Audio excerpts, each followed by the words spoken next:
Nakabili nga kami ng maraming palaka at ito nga ang uulamin namin ngayong araw. At para matigil na nga ang pag-iyak nila gabi-gabi, ito ang masarap gawin sa kanila. Adobo. Naksuta?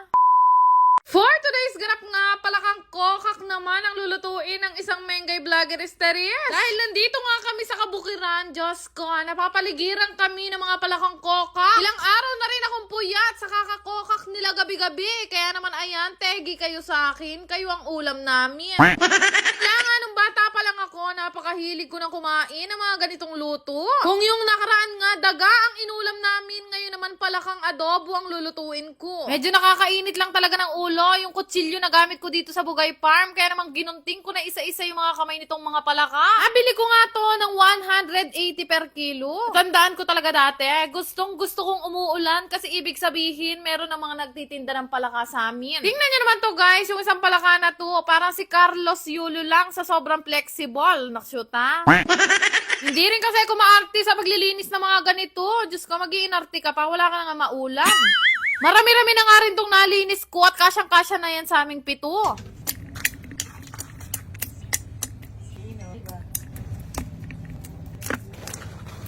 Pagkatapos ko nga alisin yung kanilang toes, knees, shoulder, and head, nilagyan ko nga sila ng tubig at winasan ko sila ng paulit-ulit. Basta more hugas, much better dahil malalansa nga ang mga palaka. Pagkatapos ko nga silang wasan, kinuha ko na nga itong mga ingredients na gagamitin ko. Pahalang ah.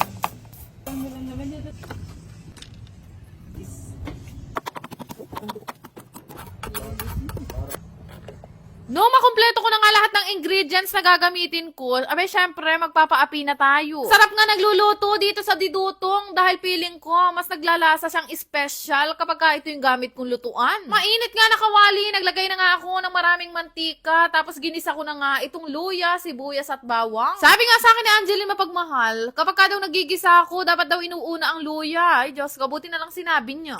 Bali, ginisa-gisa ko lang lahat yan hanggang sa mag-golden brown. Ha, loko?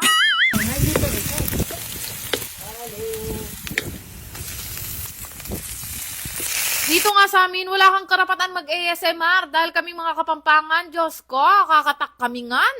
Katapos ko nga maggisa, inilagay ko na nga itong mga palakang kokak at hihintayin lang natin niya na magkulay brown. Kitang-kita naman kung gaano nga naglalakihan ang mga muscle nitong mga palaka na to. At habang ginigisa ko nga sila, minsan napapaisip din ako kapag nakikita ko yung mga malalaking muscle nila, kung taga saan kaya rugo sila.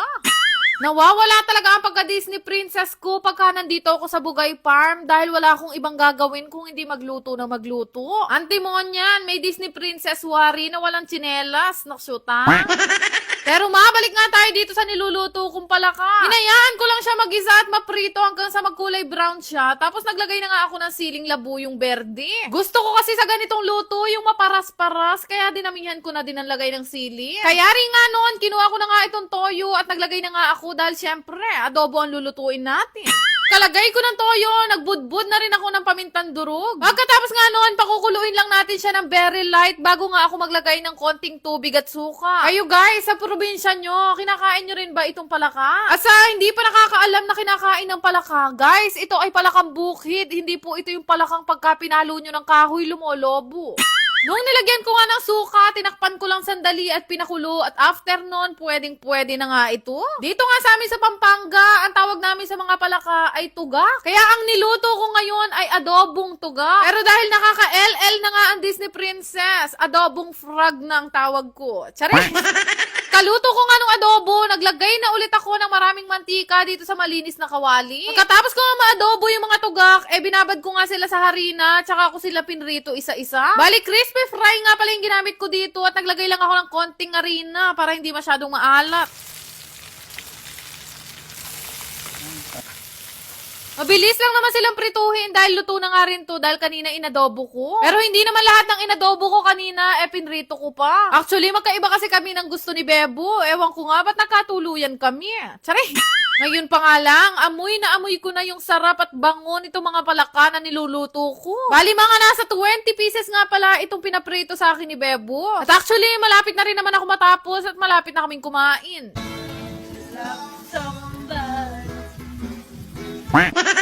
Medyo masakit lang talaga sa mata yung pagluluto dito sa kahoy dahil yung usok nga papunta sa mukha ko. Grabe no, ako lang yata ang Disney princess na kung ano-anong naiisipang kainin. Pag kasi dito ka natira sa bukid, kung ano na lang talaga makita mo, ay Diyos ko, adobo mo. At finally, pagkatapos ng isang oras, tapos na nga ang pagluluto ko ng adobo at crispy palaka by Disney Princess. Ewan ko na lang talaga kung hindi mapadami ang kanin mo dito sa niluto ko na to. Saktong-sakto nga lang ang alat at talaga naman sumisipa pa ang anghang parang si Carlos Yulo. Matagal na nga rin yung huling kain ko nitong palaka. At grabe, sobrang na-miss ko nga yung lasa nito dahil bukod sa daga, itong palaka ang isa sa mga karning talaga namang napakalasa. Actually, hindi na nga namin nahintay na maluto pa yung kanin na sinaing ni nanay. Nilantakan na agad namin nila Bebo. Sabi ko nga kay Bebo, simula nung nasama ka sa akin, Diyos ko, natuto kang kumain ng daga, palaka. Sakto-sakto naman mo ang dating ni Shaira Vlogs, kaya naman binigay ko na nga sa kanya itong grade 6 na palaka. At ewan ko na lang talaga kung mag-ingayan pa yung mga palaka na yan mamayang gabi. Naksuta. Yan lang naman. Salamat! Namimigay nga ng Gcash si Mayora sa lahat na magre-register dito nga sa pinaglilibangan kong laro na photon game. Ito nga ay pinaglilibangan ko lalo na kapag nasa Bugay Farm ako at wala akong magawa. Pindutin nyo lang yung link na nasa comment section at huwag nyong kalimutang ilagay yung referral ID ko na 3205426. Na-register nyo nga, i-comment nyo lang ang inyong mga screenshot para mabigyan ko nga kayo ng ayuda. Cash in muna nga kayo bago maglaro at napakaraming pwedeng pagpili ang laro dito. Kaya nga nito pinaglilibangan kong Super Ace. Napakadalas ko yan laruin.